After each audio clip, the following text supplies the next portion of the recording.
呢度係地球嘅森林。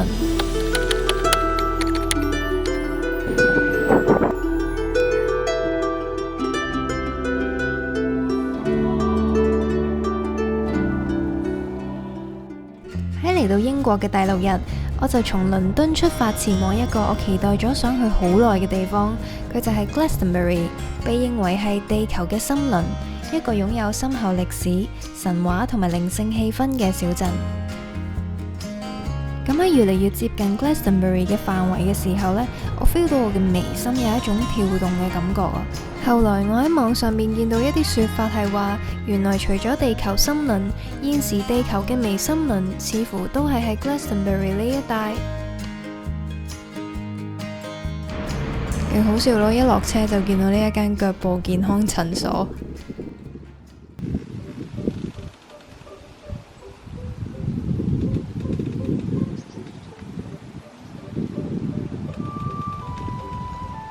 呢度就係我嚟緊呢3晚嘅住宿啦。咁首先入到嚟呢，就有一啲木頭啦，然之後再有一啲木頭啦。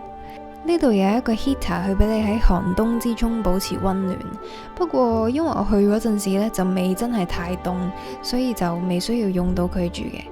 然之後隔籬呢，有一個好似小廚房咁嘅地方，佢就 provide 咗一啲俾你準備早餐嘅用具啦。仲有一啲餅乾啊，一啲茶包啊，同埋 jam 嘅。跟住隔籬呢，有張好溫馨嘅梳化仔，俾你擺下嘢。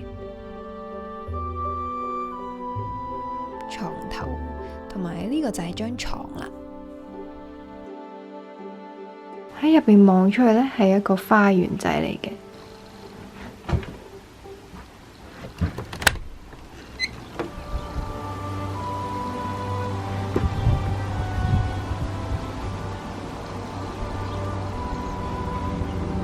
我就帶大家去睇下出邊呢一個花園仔係點樣嘅，就係咁噶啦。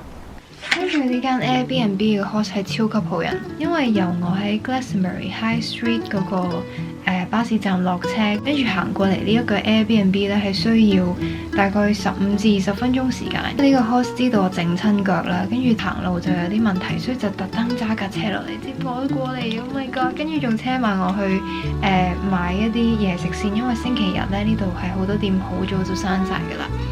跟住佢仲借咗個冰袋俾我敷腳。Oh my god！ 佢就同我講話，原來佢曾經都試過去旅行嘅時候就扭親腳，所以佢好明白呢個艱辛之處，非常之感恩遇到所有好人好事。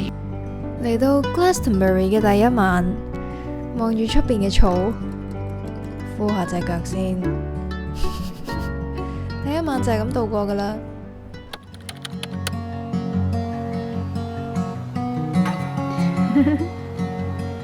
朝頭早呢度望出去係咁樣噶。Oh my god！ 瞓醒竟然見到出邊有隻貓貓啊！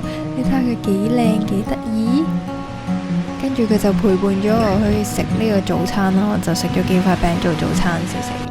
跟住佢好主動咁肚摸摸。Oh my god！Oh my god！ 你睇下佢。Oh my god！咁之後我就叫佢小心唔好踩到我受傷嘅腳啦，跟住佢就放一條尾喺上面，一邊食早餐，一邊去感受呢一個溫暖嘅陽光，仲有樹葉嘅沙沙聲，仲有微風，仲有貓，真係好幸福呢個 moment。咁食完早餐之後呢，我就慢慢行落山啦。一路落山嘅沿途可以見到山下邊幾靚嘅景色，行到一半隻腳攰啦，所以要休息下，賞下花，再繼續行。嚟到呢個小鎮嘅正式第1餐，咁我就揀咗呢一間素食 cafe， 見到都唔少人推介嘅。咁你可以揀一啲定好咗嘅 set 啦，又或者自由配搭亦得。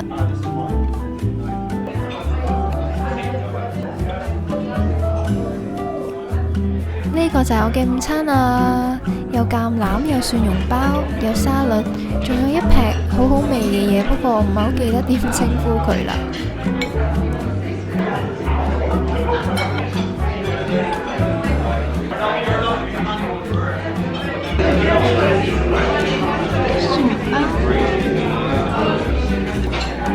推介。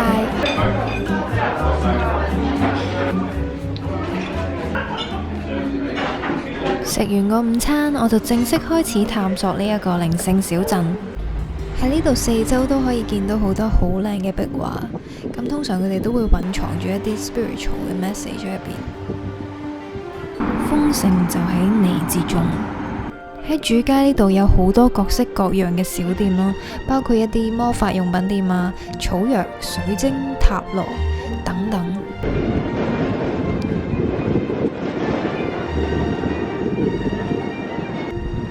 經過呢一間店，俾佢嘅店名吸引咗 Star Child 星星嘅孩子。店入面室內嘅設計非常之靚，好似穿越咗返中世紀時代。入邊仲有好多各式各樣嘅草藥，仲有根據星座區分嘅精油，非常之有趣。有塔羅牌，有各種顏色嘅蠟燭，應該係用嚟許願啊，又或者做儀式嘅。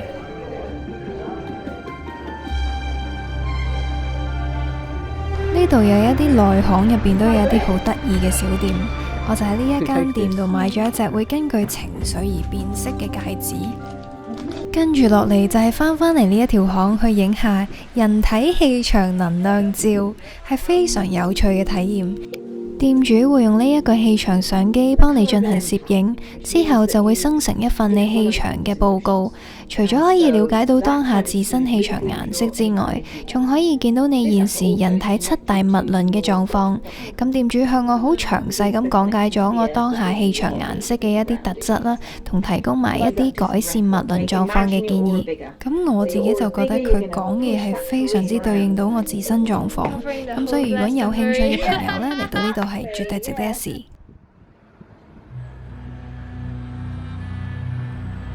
終於嚟到 Glastonbury Abbey， 佢曾經係英格蘭最大同埋最富有嘅修道院，亦都係傳說中阿薩王同埋皇后桂莉薇兒嘅埋骨之地。喺1184年，因為一場大火，幾乎成個修道院大部分嘅建築都被燒毀，後嚟先慢慢重建。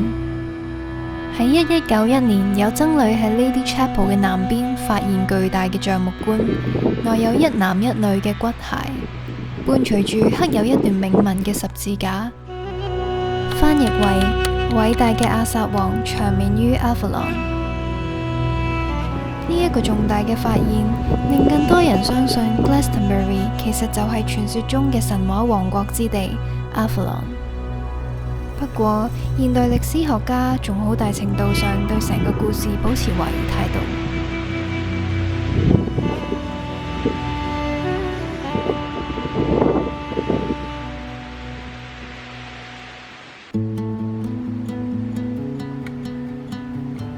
繼續一拐一拐，壓下咁樣行緊去個湖啊！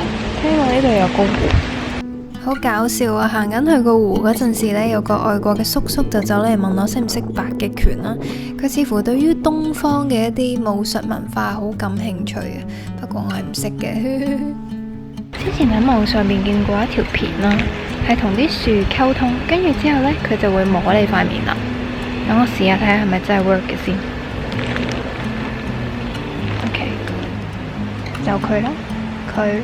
Hello tree, if you can hear me, can you touch my face with your lips?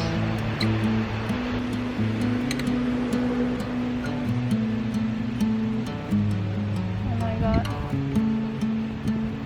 Not yet, not yet, not yet. 我發覺佢真係會越嚟越接近塊面嘅，咁但係當然都同風有啲關係啦。咁我就當佢係大地母親給予我嘅回應。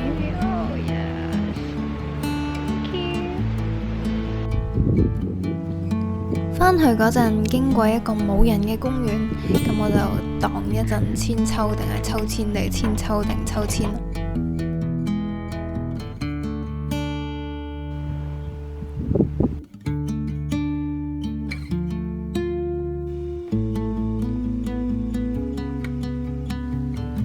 我見到出邊有一個好靚嘅日落。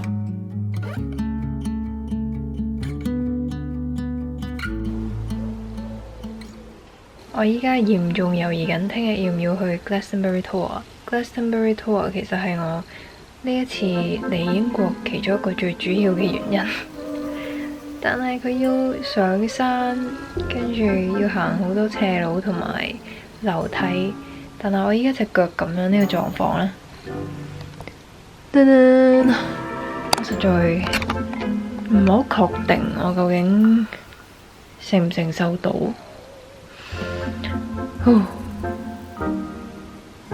但我又好想去喎，點部署？照去試下。就咁就喺呢個糾結之中度過咗喺呢度嘅第2個晚上。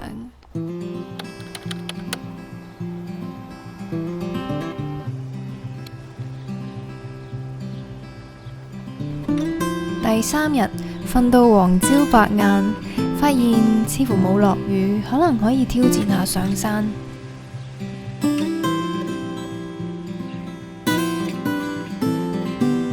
今日行呢一個波希米亞峰，真係唔係一個容易嘅路途。走到啦！今日嚟到呢間 bookmark 咗好耐嘅餐廳，咁佢叫做直接譯嘅話就係懶惰嘅壁虎，係啦。咁佢入邊有好多壁虎嘅元素。咁我原本想食嗰樣嘢呢，我發覺佢係辣嘅，所以我就嗌咗另外一樣嘢啦。跟住呢一個就正常咁樣咯。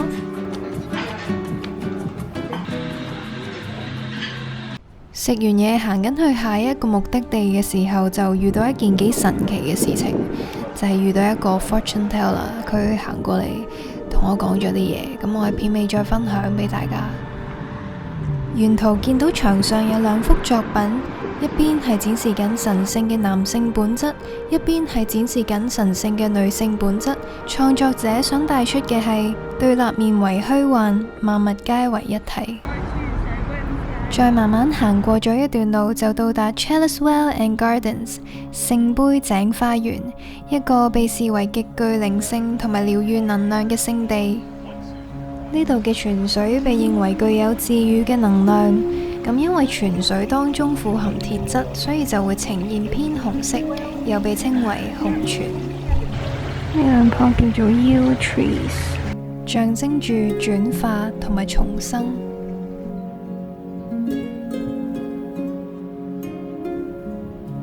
我哋一齊嚟感受下佢嘅能量。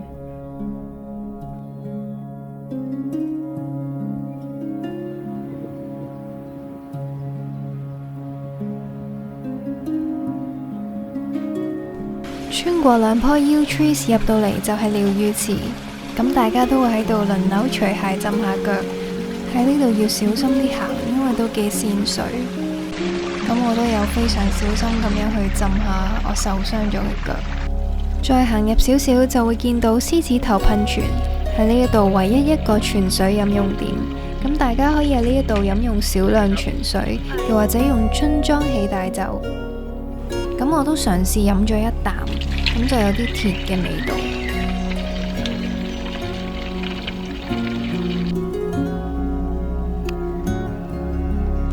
呢個就係聖杯之井，傳說中曾經裝過耶穌寶血嘅聖杯就埋藏咗喺呢度。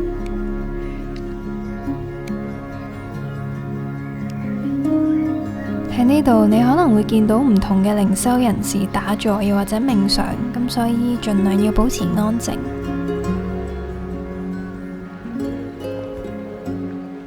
係歲月靜好嘅感覺。終於嚟到呢一個 tour 嘅山下邊山腳，最終我都係嚟到呢度，慢慢登上去。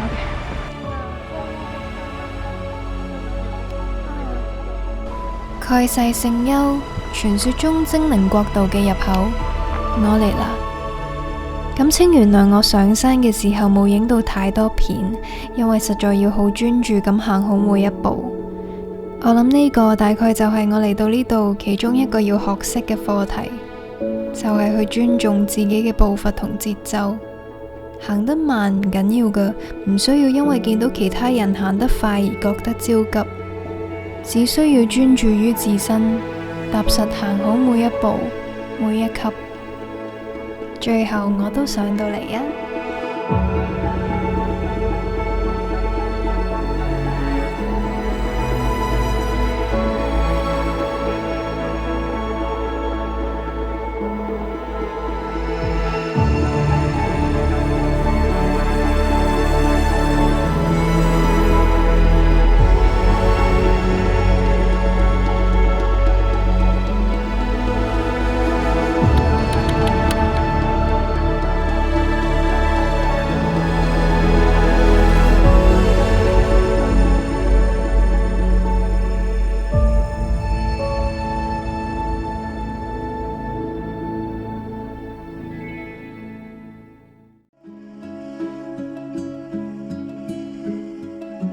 喺我身後獨自豎立於呢一座聖丘之上嘅，就係聖米迦勒塔 （St. Michael Tower）。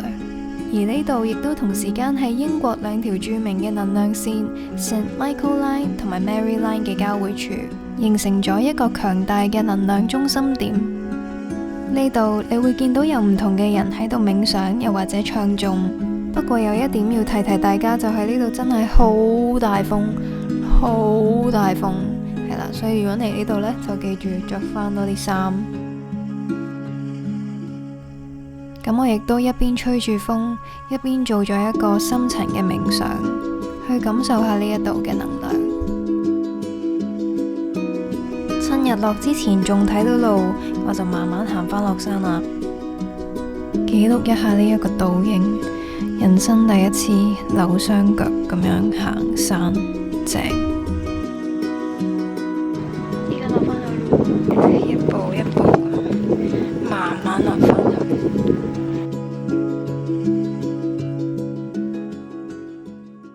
終於返到嚟啦！而家見到一啲光與影。呢度啱啱好呢，係喺樹之中有個陽光射咗落嚟，我非常之中意呢一個光影。咁我就呢度分享下我嘅 Glastonbury 之感想。話咁快就到咗最後一晚喺呢度啦，我係好慶幸我係選擇嚟咗呢度，去經歷呢一啲我覺得係我必須要經歷嘅事情。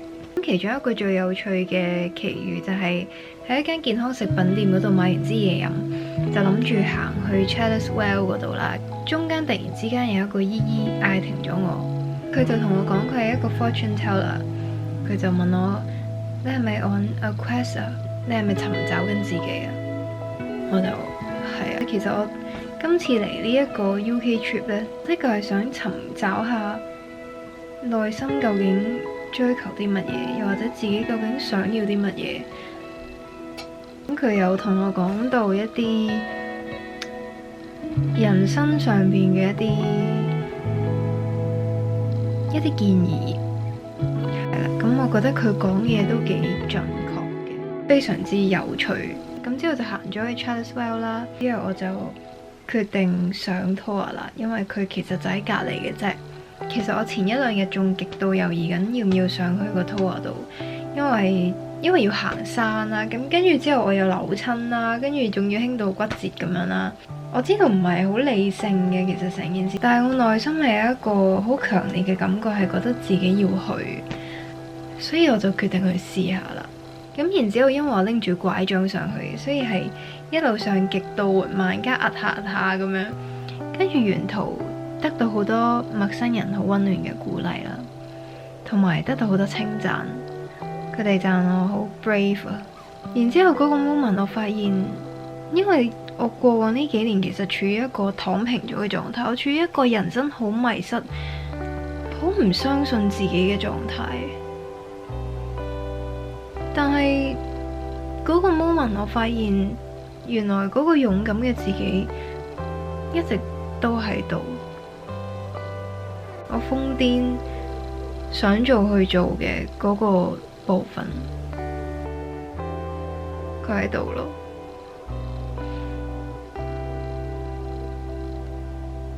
我冇自己想象中咁躺平。冇自己想象中咁放棄治療嘅。原來佢係啦，好開心我嚟咗呢度，因為光好似真係有啲奇怪，啱啱好似成段啲光都出晒事。But anyway 是但，跟住行完個 tour 落翻嚟之後呢，又好得意啦。我發覺好得意嘅嘢就係當你嚟到呢度呢，一旦你同其他人有眼神嘅接觸呢，你就會觸發咗一啲事情去發生咁樣嘅啦，好搞笑。咁我落完山之後行過一條道啦，沿途經過一個婆婆又未到婆婆嘅姨姨，又唔係姨姨，中間咁樣啦，係擺一個攤檔咁樣。咁佢就問我要唔要抽牌啦，咁我就問佢 how much 啦，因為我唔知道會唔會獅子開大口噶嘛，你知噶啦。之後佢就話好似好抵嘅啫，咁但係因為我身上面嘅現金淨係足夠剩翻俾我搭翻車上嚟呢度，如果唔係我真係行到死下跛咁滯啊。跟住之後，所以我同佢講 sorry， 我唔夠 cash 啊。跟住之後佢就話：咁你有冇你當地嘅一啲 coin 啊？佢儲緊一啲唔同地方國家嘅 coin 咁樣，但係我冇啊。跟住我就想問下有冇啲特別嘢可以俾佢啦，但係我發覺冇。跟住佢就唔緊要啦，咁就咁抽張牌啦。咁就話我令佢諗起 Pocahontas。跟住之後佢就介紹咗我去聽呢一首 Colors of the Wind。佢話呢首歌入邊有啲 message 係我要聽嘅。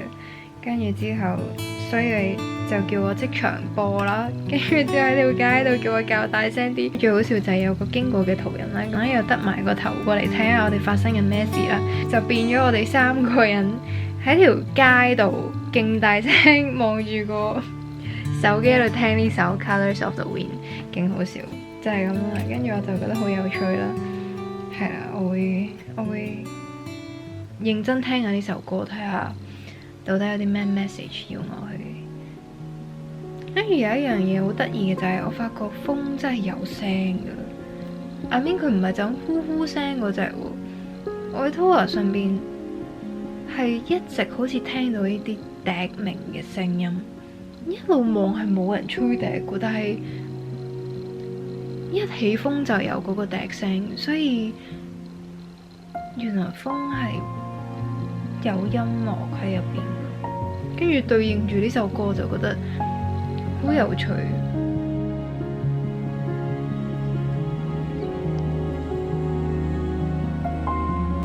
欣賞埋喺呢度嘅最後一場日落。